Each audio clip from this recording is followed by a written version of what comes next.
Ya, assalamualaikum, salam bagi semua. Rakah di sini dan kita akan mempelajari tentang deep learning dengan PyTorch. Nah, atau bisa dikatakan kita akan mempelajari bagaimana menerapkan convolutional neural network (CNN) di PyTorch tentunya secara sederhana. Nah, di sini juga kita akan mempelajari tentang di sini kita akan melakukan rekognisi atau pengenalan handwriting atau tulisan tangan. Nah, data set yang kita gunakan adalah dari MNIST database. Jadi MNIST database ini adalah database handwriting. Totalnya ada 70.000 data di sini. Jadi 60.000 datanya sebagai training set dan test setnya ada 10.000. Jadi total 70 data dari MNIST database. Dan selanjutnya data atau gambar dari MNIST ini sudah grayscale dan ukuran pixelnya itu 28 kali 28. Jadi memudahkan kita. Jadi nggak usah istilahnya tidak usah pre-processing gambar terlebih dahulu. Di sini gambar sudah siap. Makanya di sini sering digunakan dalam proses pengenalan gambar sederhana di PyTorch. Itu dan di sini saya menggunakan IDE atau melakukan coding ya di Google Colab. Nah, di sini kenapa saya menggunakan Google Colab? Karena Google Colab dapat diakses di mana saja asal kita menggunakan koneksi internet, terus support Python karena ini digunakan untuk deep learning ya. Terus dapat uh, ini saat kita membutuhkan modul atau dataset mungkin nanti akan terdownload secara otomatis. Jadi kita tidak perlu menginstalnya lah seperti itu. Terus selanjutnya kita juga akan memudahkan atau meringankan kerja dari laptop atau komputer kita atau PC kita karena yang menjalankan program ini adalah dari servernya Google sendiri ya. Jadi kita ini akan mendapatkan hasil komputasinya. Di sini juga Google Colab sebenarnya support dengan CUDA, jadi bisa runtime dengan GPU juga nih. Sebenarnya bisa, tapi di sini kita tidak menggunakan runtime GPU, jadi kita pakai CPU saja. Terus seperti yang saya bilang sebelumnya, kita akan menggunakan PyTorch sebagai framework deep learning kita. Jadi PyTorch sendiri itu adalah framework yang sangat populer untuk deep learning seperti TensorFlow atau CNTK, keras itu atau KV2. Jadi ini adalah sebuah framework untuk deep learning. PyTorch ini lebih mudah atau bisa dikatakan sering digunakan untuk melakukan pengenalan grafis lah atau deep learning yang berbasis grafis karena bisa hasilnya lebih cepat katanya gitu. Makanya sering digunakan untuk grafis.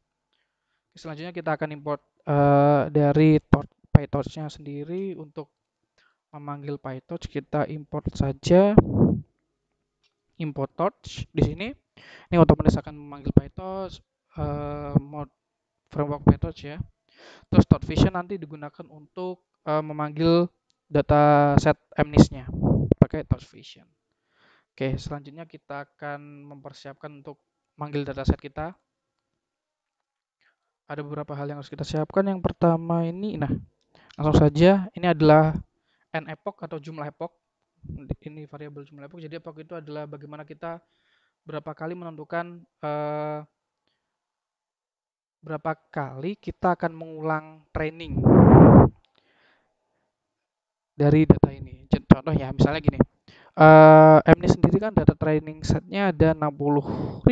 Jadi satu kali melakukan training 60.000 data itu atau gambar itu disebut satu epoch. Jadi di sini kita akan maksimalkan 3 atau jumlah epochnya 3. Jadi nanti akan melakukan training 3 kali 60.000, 60.000 dan 60.000 gitu. Batch size dari training dan tesnya kita tentukan juga di sini. Setelah itu learning rate dan momentum ini nanti digunakan buat optimizer atau optimize. Log interval kita tentukan, terus random sendiri digunakan untuk melakukan fungsi random dari pseudocode random lah dari Python. Di sini, di sini ada touch backend Jadi enable ini saat kita ingin menggunakan kuda itu bisa kita true. Nah, di sini karena kita merunningnya di CPU, jadi ini kita false. Jadi artinya kita tidak menggunakan kuda gitu. Kita next, selanjutnya adalah, nah, karena sudah itu kita berarti bisa membuat loader ya. Loader ini semacam tempat nanti yang isinya adalah datasetnya. Jadi ini memudahkan uh, network kita atau jaringan kita untuk melakukan training atau testingnya. Jadi kita harus punya data loader dulu. Nah, di sini train loader, touch data loader ini untuk membuat data loadernya Touch Vision seperti yang tadi kita bilang ya. Jadi Touch Vision ini buat memanggil dataset dari MNIST, file ini tempatnya, training true, download true karena kita ingin mendownload dari datasetnya ya. Terus decompose juga, transform, terus normalisasi juga. Kita lakukan normalisasi. Normalisasinya batasnya 0,1307 dan 0,3081. Dan juga shuffle-nya di true, batch size-nya seperti yang kita inputkan di sini. Ya ini mendownload training loadernya selesai, terus kita akan buat test loader. Nah, di sini. Jadi test loader sebenarnya sama seperti training loader, cuma kalau misalnya test loader berarti trainingnya di false. Itu bedanya itu, dan kita terus semuanya sama. Kita run juga. Nah, ini sudah ada.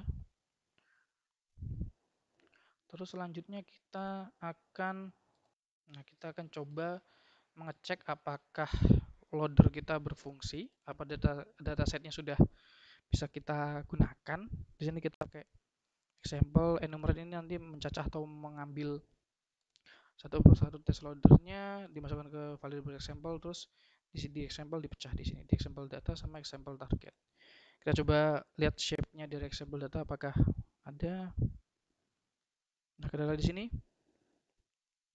top size-nya ini 1000, satu ini berarti ini ya, apa namanya, gambar kita itu grayscale, makanya satu. Jadi kalau RGB itu 3.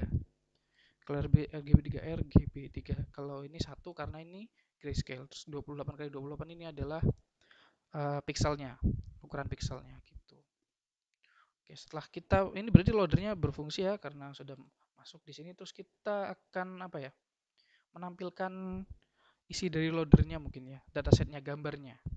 Kita lihat dulu masukkan menggunakan fungsi ini, menggunakan matplotlib tentunya, import dulu asplt, terus kita membuat figur, mengaktifkan figurnya dengan ini plt.figur, terus ini looping. Untuk subplotnya ini 2 baris 3 kolom, ya 2 baris 3 kolom. Terus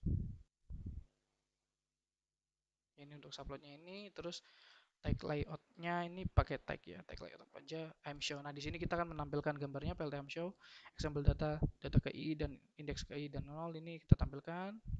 Terus ground truth nanti akan menampilkan targetnya ya, itu target dari gambar.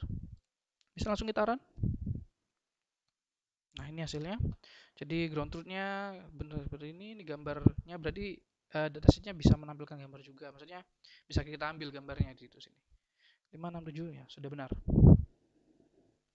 Oke, kita next selanjutnya adalah, nah, karena sudah data loadernya atau datasetnya kita siap, kita akan membuat networknya atau jaringannya. Atau apa ya? Network atau jaringan itu apa sih? Nah, kita cek di sini. Jadi intinya itu gini.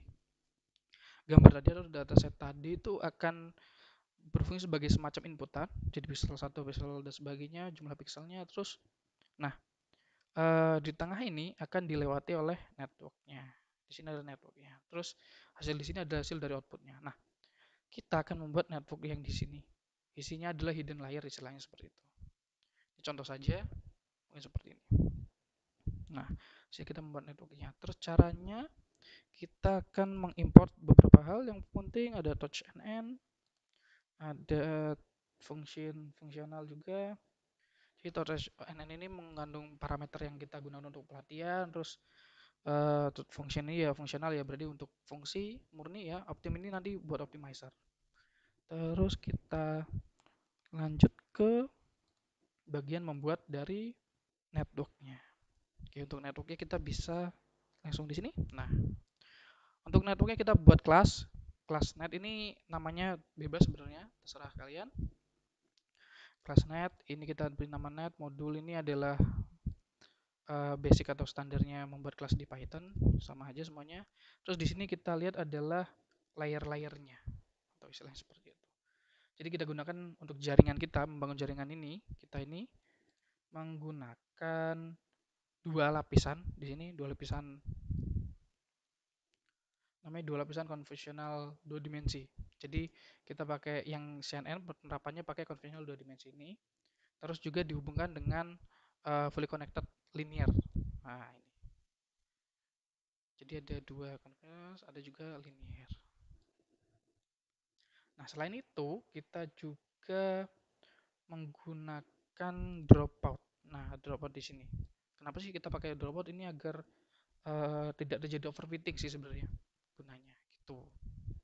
Terus selanjutnya kita ke ini sudah ya. Ini jadi ini tuh digunakan untuk membuat layernya. Nah, the forward ini semacam kita menghubungkan atau ya intinya menghubungkan setiap layernya itu seperti apa atau fungsi-fungsinya juga nanti di sini harus di sini. Nah, yang kita gunakan ini relu ya. Jadi fungsi aktivasinya yang kita gunakan adalah relu. Semuanya ini relu. Relu ini adalah rectified dari linear unit, disingkatnya relu.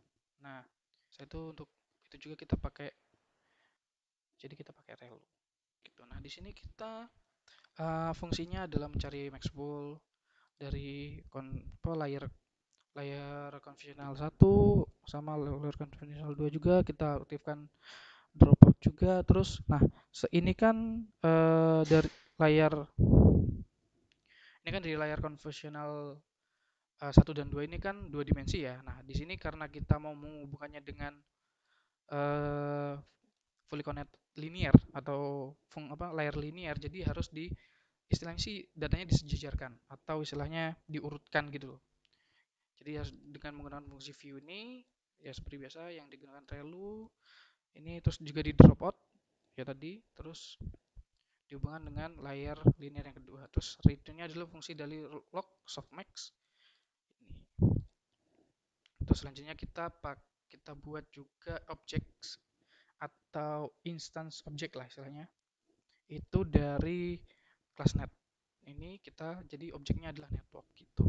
Jadi kita buat nanti yang akan kita gunakan ini network. Terus optimizernya kita pakai Optin SGD itu semua gradient descent, bisa juga pakai Adam, biasa ada itu juga bisa pakai Adam juga. Nah, ini learning rate sama momentum ini yang kita inisialisasi sebelumnya gitu. Kita bisa langsung run dan oke, selanjutnya kita akan setelah kan sudah nggak ada error, kita akan buat langsung ke trainingnya tentunya. Nah, untuk trainingnya kita di sini sama, ini untuk inisialisasi awal aja, training loss, training counter, ini untuk nanti menyimpan hasilnya ya, training counter, test counter juga seperti itu. Ini kita buat dev train, ini metode untuk melakukan training ya, yang di training adalah epochnya. Terus ini adalah network train. Network.train ini digunakan untuk mengubah networknya atau memberitahu bahwa ini sekarang ada mode training. Jadi kita pakai mode train. Terus pengulangnya menggunakan ini batch enumerate dari train loader, hasil yang dimasukkan ke data dan target gitu. Terus selanjutnya optimizer.zeroGrad ini karena package nanti akan menghitung atau mengakumulasikan dari gradientnya. Jadi kita harus setnya ke 0 dulu nih gitu. Terus kita outputnya ini ya berarti dia apa namanya, hasil dari jaringan kita yang tadi network tadi, dari data terus disimpan di output, terus dihitung lossnya itu. Nah, biasanya untuk functionnya itu bisa menggunakan ini kan kita pakai null loss. Nah, null loss jadi ini semacam membandingkan nilai output sama targetnya dari output si network atau jaringan kita sama target dari yang datanya yang benar, itu sudah benar atau belum. Itu makanya kita nyari nilai lossnya, kerugiannya istilah gitu. Bisa pakai null loss ini sebenarnya kita bisa pakai MSA atau Binary cross entropy juga bisa, tapi karena kita integer, jadi kita pakai null loss saja. Atau istilahnya ini kita itu menghitung log likelihood negatifnya antara output sama target gitu. Oke, selanjutnya kita backward. Kenapa di backward? Ini untuk menghitung gradient descent-nya. Selanjutnya kita optimizer step ini agar optimizernya bekerja, menjalankan optimizer gitu. Terus biasa ini adalah cara untuk menampilkan, jadi ini print dengan format ya, kita nanti bisa dari sini kita dapat training epoch sama nanti lossnya berapa dan sebagainya. Ini untuk apa namanya, untuk menampilkan saja. Terus ini adalah training lossnya, dimasukkan datanya nanti jadi dapat kita tampilkan dan sebagainya. Nah, ini tot.save network state. Nah, jadi gini, ini digunakan untuk menyimpan dari hasil training model kita gitu, model sama optimizernya. Kenapa? Dengan begitu kita bisa melakukan loading. Nah, nanti di bawah kita melakukan load state-nya juga. Jadi biar kita tahu bahwa yang disimpan ini nanti bisa digunakan. Ini seperti itu. Ini salah satu fungsi tosnya ya, bisa menyimpan, sehingga kita nanti bisa menyimpan status dari model sama optimizernya gitu. Ini trainingnya, kita lanjut buat testing. Untuk testingnya sama sebenarnya sama, cuma ada beberapa hal yang dibedakan. Nah, ini testingnya metode untuk tes. Nah, ini modenya kita ganti ke eval karena ini untuk testing. Terus ini bisa biasa test loss sama kok test loss, dan nilai koreknya ini nanti biar kita tahu test loss koreknya, jadi kita simpan di variabel ini. Nah, with touch no grade ini digunakan karena kita apa namanya, ini sebenarnya tipikal kalau testing ya. Kalau kita mau ngetes itu biasanya kita touch dan no grade karena kita nggak ngitung gradiennya. Jadi kita no grade karena emang kita nggak ngitung gradiennya. Gradien ini nanti tadi kan sudah dihitung di training gitu. Terus ini kita melakukan pengulangan dari data dari test loader, outputnya itu hasil dari networknya. Terus test loss-nya ini adalah fungsi null sama seperti yang di atas, cuma yang beda mungkin prediction ini hasil dari outputnya nanti prediksinya berapa atau menghasilkan angka berapa, ini seperti itu. Korek ini nanti ditambahkan jumlah yang benar berapa, test loss terus sama test losses ini. Terus ini ada print dengan format juga nanti untuk menampilkan average loss, akurasi dan sebagainya. Nah, untuk sebelum kita jalankan, kita buat folder result dulu karena di sini kita pakai result ya. Ini nanti buat nyimpan si model sama optimizernya, tinggal klik kanan di folder dan kita buat folder result. Di sini yang kurang folder resultnya, konten ini karena sudah berada di konten otomatis. Nah, ini sudah ada. Kita lanjutkan, kita run. Seperti biasa, karena ya mungkin belum di run, kita belum dipanggil metodenya, jadi kita panggil di sini coba tes run dan ya. Nah, mendapatkan hasil ya di sini, cuma seperti yang karena ini belum melalui proses training, jadi akurasinya masih 8%, sangat rendah. Lossnya 2,3 dan sebagainya. Ini cukup tinggi. Nah, gimana sih proses trainingnya? Kita tinggal masukkan ini saja sebenarnya, melakukan perulangan dari epoch aja dan memasukkan epochnya di training, di memanggil metode training dan testing. Jadi kita di sini melakukan training dan testing. Kita run aja. Nah, ini training epoch pertama, kedua, dan ketiga, karena tadi kan kita set di maksimal epochnya di 3. Tuh. Kita lihat di sini, kita tunggu sebentar.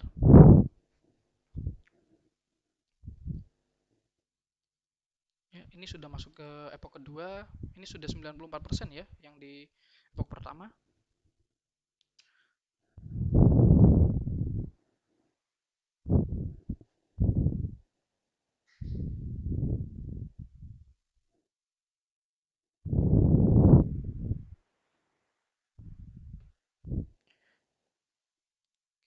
Kita tunggu sebentar dan apakah sudah masuk epoch ketiga? Ya, sudah masuk epoch ketiga. Epoch kedua sudah 66%.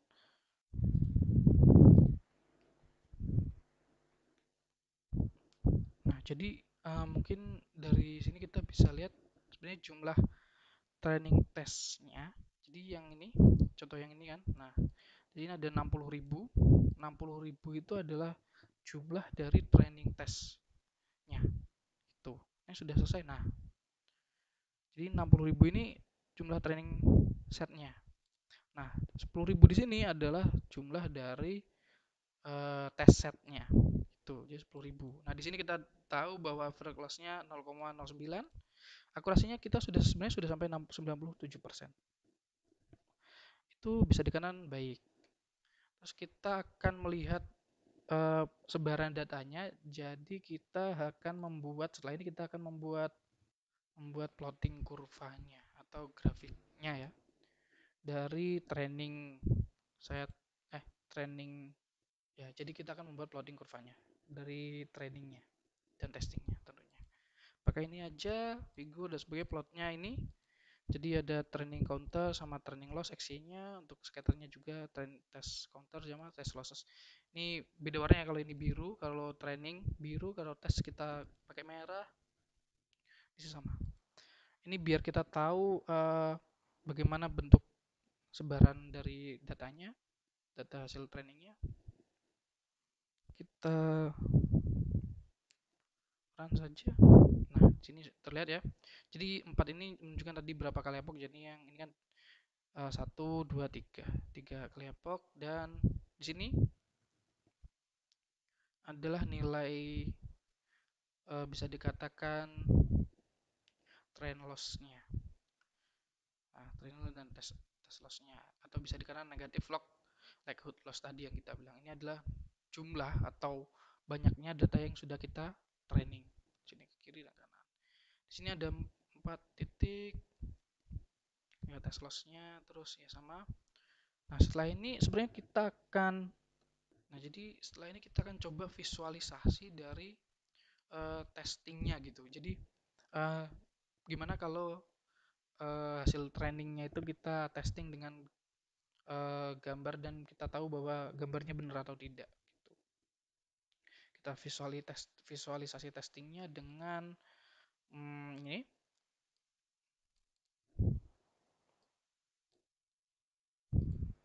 ya, kita pakai with touch no grade. Sama ini example data ini yang tadi digunakan untuk membagi datanya ya. Jadi kita di sini langsung aja menggunakan with touch no grade, karena tadi kalau misalnya testing nggak usah ngitung gradient, dimasukkan ke output. Kita langsung run, terus kita coba tampilkan gambarnya dan juga prediksinya tentunya menggunakan ini saja. Nah, value figure sebagai subplotnya ini layoutnya menggunakan type. Nah, yang ditampilkan adalah example data. Ini example data ini menampilkan gambarnya dari indeks KI sama prediksinya juga indeks KI. Nah, jadi nanti akan terlihat gambarnya dan prediksi dari network kita atau jaringan kita. Kita run. Nah, kita lihat sebenarnya sudah sangat sama sebenarnya. Di sini ya 7, gambarnya 7, prediction 7, gambar 6, prediction 6 dan sebagainya, sama gambar 5, prediction 5. Sebenarnya sudah bagus, sudah sangat baik. Nah, di sini berarti intinya network kita benar-benar berfungsi. Nah, tapi di sini seperti yang tadi kita lakukan kan, kita melakukan saving atau save terhadap state atau status atau men-save network dan optimizernya. Di sini kita akan melanjutkan melanjutkan proses trainingnya.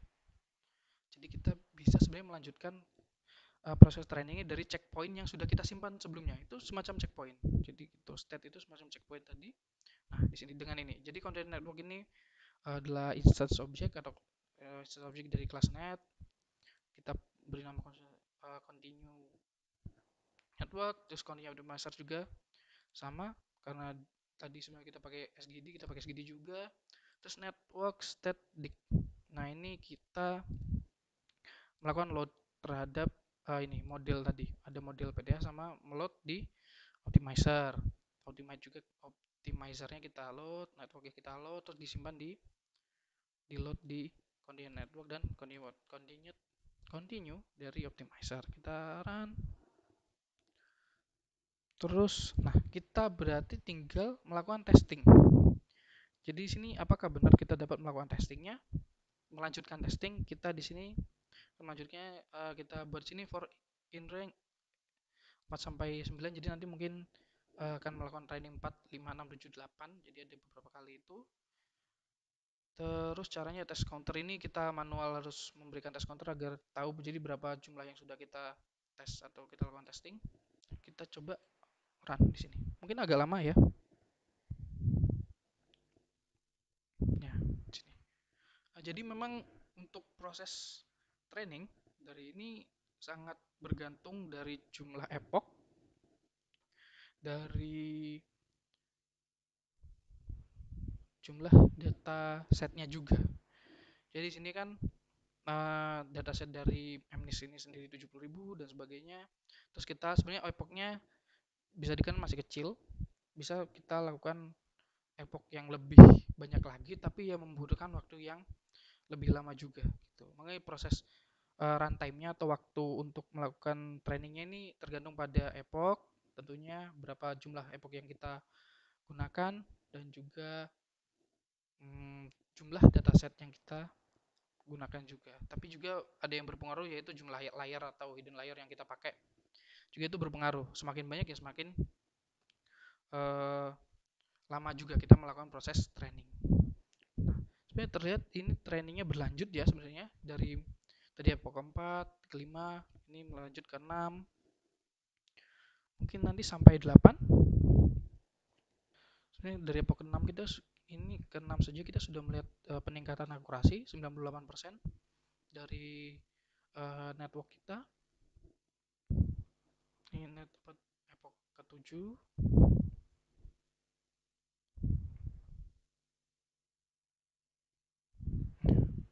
Ya, kita lihat di sini ada terdapat peningkatan jumlah dari akurasinya menjadi 98% dan training lossnya berkurang jadi 0,05. Akurasinya lebih baik. Jadi setelah ini kita coba visualisasikan dengan grafis atau kurva tentunya. Nah, menggunakan ini sama seperti seperti yang kita jalankan sebelumnya. Kita run di sini coba. Nah, di sini terlihat. Jadi kita lihat di sini dilanjutkan. Jadi dari tadi 4 di sini sebelumnya adalah 4